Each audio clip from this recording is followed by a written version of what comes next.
Thank you so much for joining us for our Thursday Kava Ministries podcast.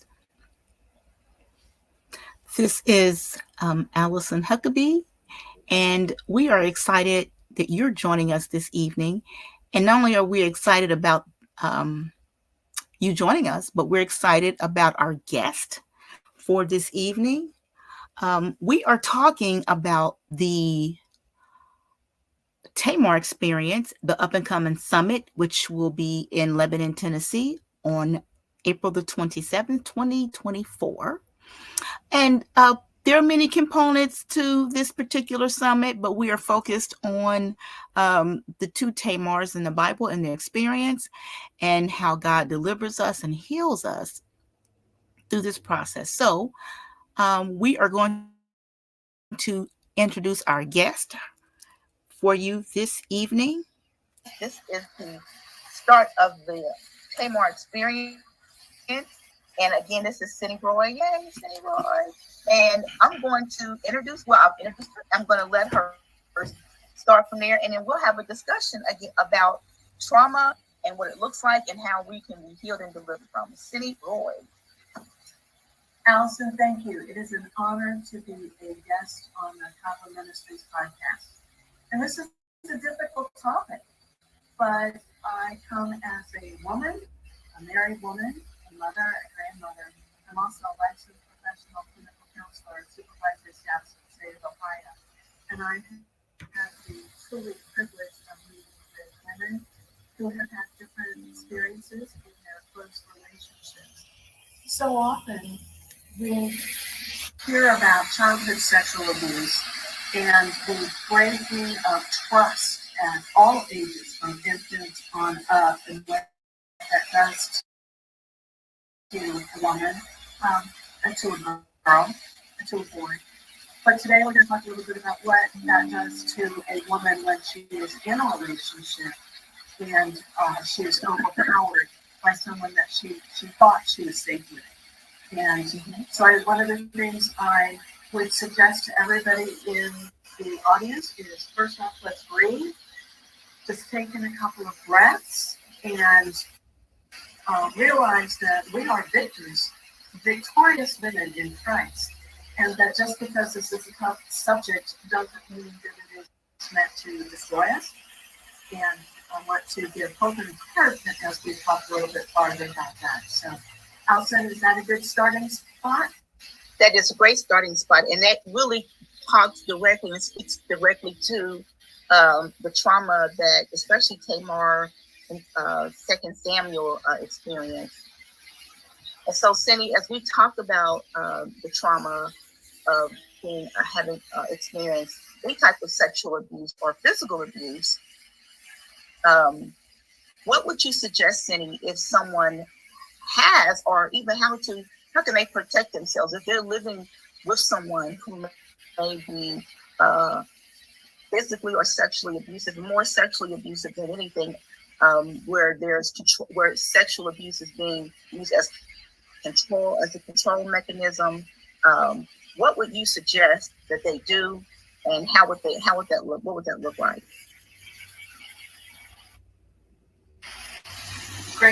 Great entry into these. Well, one of the things about abuse, which is really sin, being the god of the relationship, trying to overpower someone. Abuse destroys three things. It takes away a woman's voice, it takes away her control, and it destroys the relationship at a very deep level. And so part of what empowers a woman is to understand what is happening, not just the emotions of it, the sensory of it, but to recognize those are the things that have been taken from her against her will. And so one of the first things that I would suggest is be kind to yourself. Do not take on guilt of what has happened. Do not take on shame that there's something wrong with her, with the personhood. But find somebody that she feels is safe that she can break the isolation and use her voice to express the confusion, which is so often around us, the confusion around what has happened or is being threatened to her. And it's because very often, on top of the physical, is emotional, is verbal, is often spiritual, and so she may feel confused about what has been happening in this relationship. A relationship in God's eyes is mutual respect, mutual desire to care for the other person. And so learning that what is healthy versus what she may be experiencing is important. So first is to use a voice and to talk to someone, not confront the person necessarily because that may bring like repercussions, but someone she can feel safe with and start to sort this out. And then secondly, being kind to herself, using her voice and education and recognizing what's been happening to her. First to start for her. Right, and that's important for them to first recognize it because, and you can correct me if I'm wrong, saying I think sometimes when a woman has been abused, has been abused, or the abuse process has started, if they haven't come from that background, if they didn't see that growing up in their household, then that can they may not recognize exactly what it is, or they may not have a name for it to put to it. They just know that something is wrong, and so am I hearing you right to say that you have the right to put a name to it? This is how you identify it?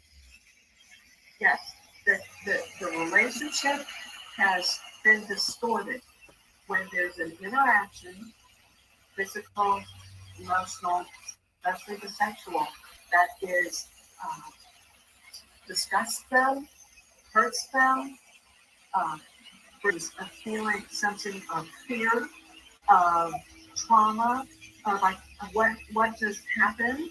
This was not what was expected. My voice was taken away from me. So she comes out like that, and then very often it's well, I'll just keep going because the perpetrator, the other person, acts like nothing has been amiss, which again adds to her sense of crazy thinking or crazy feeling, and that distortion and something's wrong with me. Also, in our culture, unfortunately, women are raised to believe it must have been her fault. I must have done something wrong.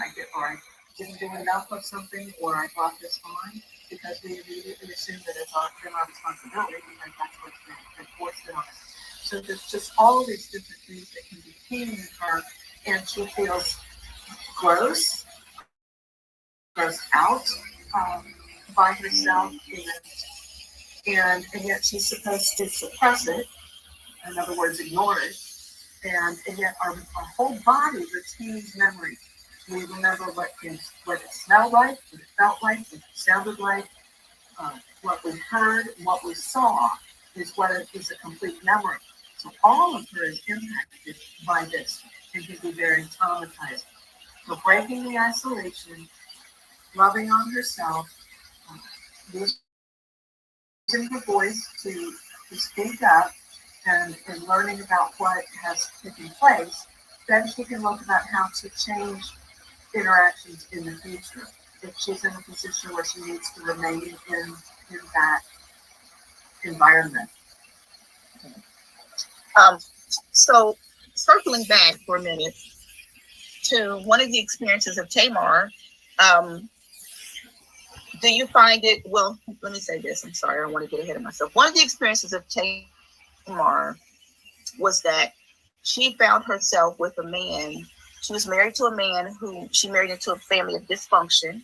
Her husband was extremely cruel, emotionally cruel to her. And he was so cruel that God killed him. And so I know in that culture that the next person that she was to marry would be a brother and so forth to keep the family line going. And I know in this particular case, none of those things happened. The father-in-law didn't keep his word, and so she wound up um, um, presenting herself to the father-in-law as a prostitute and wind up having sex with him, and she got pregnant. And it's like a modern day TLC reality TV.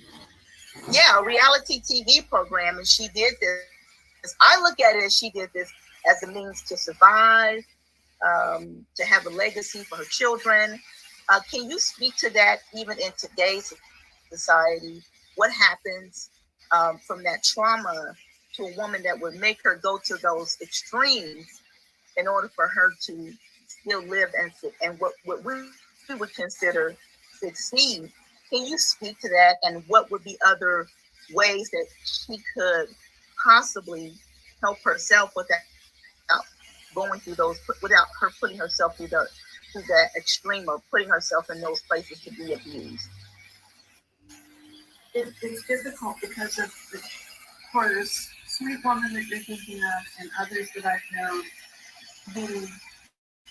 the history of beating her down emotionally, in terms of a person, how she's been gifted by God, restricting her financially, restricting her mobility, restricting her freedom to decide and act without being tracked very often, and scrutinized at all times, distorts her ability to see clearly, because she's seeing through the lens of that person who's been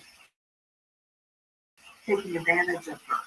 And everything that she does is measured against whether this will please that person. When the situation alters and often becomes worse, again, that survival of trying to keep going, and she isn't able to think clearly. We've all known someone that we say, how could she? She's a professional. She's a teacher, a police officer, a lawyer, other counselors, a member of our church. How could this happen to her? What was she thinking? They're putting that hat on her and not seeing that she's a woman who's been in distress. Deep distress, isolated distress, almost kept a prisoner in the relationship. And so it is very difficult to break out of that. Very often we go to keep ourselves safe, and while we know healthy, we see it over there, we don't know how to do it.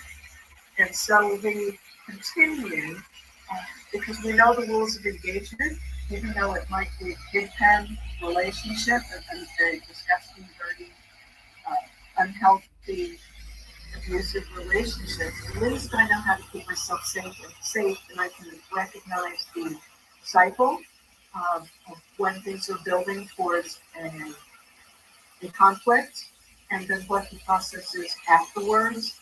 And so very often she will stay, one, because not understanding that there truly are options.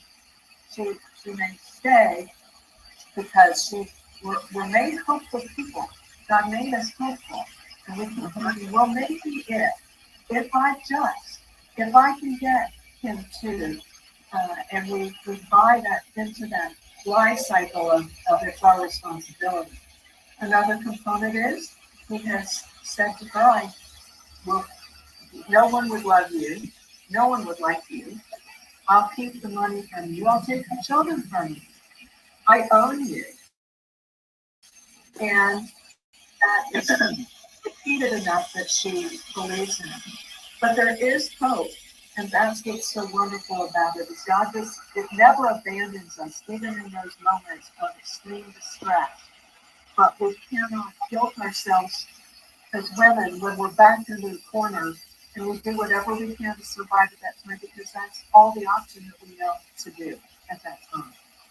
So we mustn't ever judge a woman because she stayed longer, or why didn't she. We have no understanding of why she hasn't at that moment. But we need to be close to her and be able for her to find that she can begin to edge out and find freedom. I like that. Can you elaborate some more on how God can come in and be that healer, that deliverer for women, and how they can seek that help out? Yes, I think it's in Ephesians.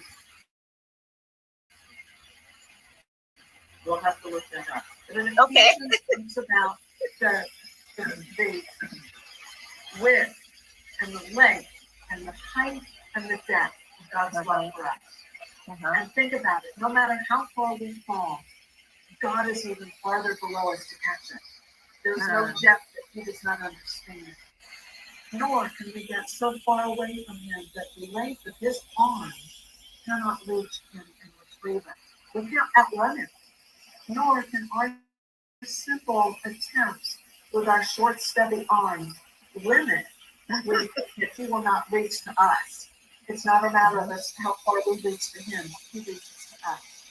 Nor is God so high and so lofty that He does not draw near us. We think of Him as being high and in the heavens, but He is just ever so present. And so His love for us is so broad. The oceans, the breadth of the oceans, the expanse of the universe is how big He is. So no circumstance that we find ourselves in can stymie His presence, His closeness, and His desire to be with us. So often we think, well, look where I am. Where is God? Where could He be? And yet we don't realize He protects us every day in so many ways that we cannot even see. And the fact that He draws near to us and brings other people into our lives and other ways to interact besides the abusive situation one is in. We need to look and see where He is at all times. I like that. I like the way you talked about that there's no depth, there's no shortness, nowhere that we can go that God cannot heal us, deliver us, and bring us out of that situation. And not only can He bring us out and deliver us, but He will deliver us so well and heal us so well that we don't even recognize ourselves. We won't even recognize the trauma years later because He is such a powerful and healing and good God. And I think that's so important to get that message across. Not only is there healing available and deliverance available for us, but He does it so well that it's in His perfection towards us that we don't even recognize ourselves years down the road. When we look in the mirror, we realize that we are so worthy of His love and that we can be we can stand strong and tall without any shame. I like how you talk about, how God can take away the shame of it. I think that's important for women to remember. Can you elaborate now on, I know you're in Cincinnati, Ohio, where if women are going through those challenges and they need to speak to someone, where they can go and how that can look for them? Very often they isolated somewhat. We put our walls up to keep the bad out, but unfortunately we put our walls up to keep, and the good has to be kept at place too. So one of the first things to do is to look for opportunities in your own realm, in your own area. Are you attending church? Can we get into a women's Bible study?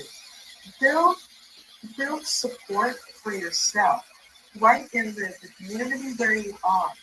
This way you're not threatening the other person that you're in the relationship with, because sometimes they're very leery of what you might get involved in. Even going to a counselor, there have been men who have not wanted the pastor to know what's going on, not wanting the counselor to know what's going on, but get within a circle of women who are seeking the Lord so that you can get refreshed. and have a moment of starting to think clearly a little bit.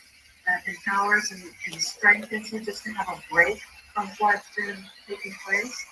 Another opportunity, if it's possible, is to take advantage of any learning opportunity that your employee offers. Very often, the human resources department of companies, restaurants,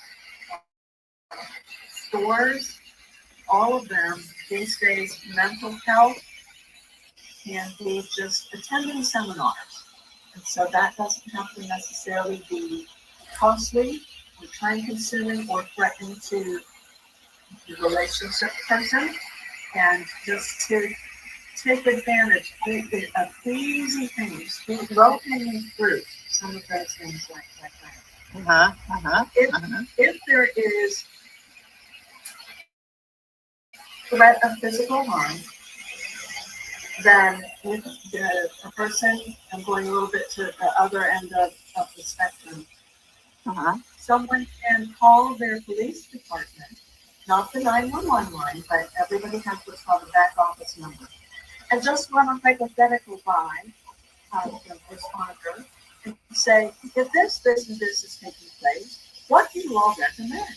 They don't need to know a name or a number, but you can hypothetically ask them about an option of what you can do. Also, there are the YWCAs, the Red Cross, other organizations that have support for women who are struggling in domestic abuse things going on. But for the woman who doesn't feel that God is giving her the release, the best thing to do is try to take advantage of ways to grow herself, maintain the relationship the best she can.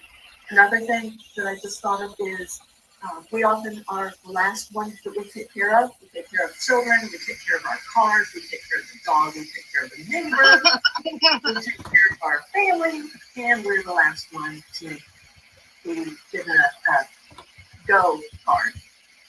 Make sure she that takes advantage of an annual physical. A doctor, a physician's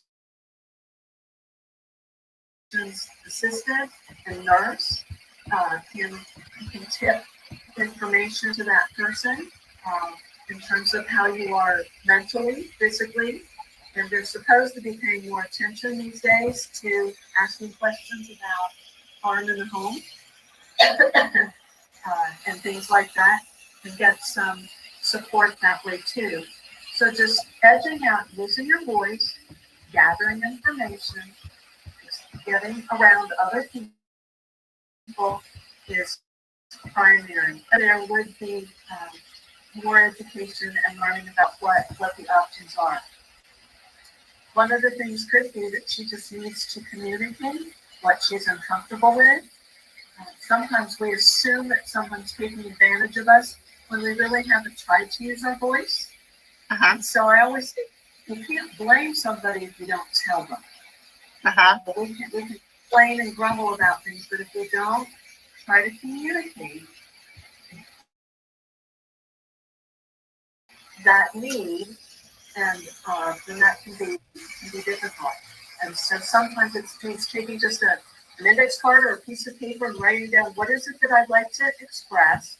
That way you can practice, and then finding a calm moment to bring something up.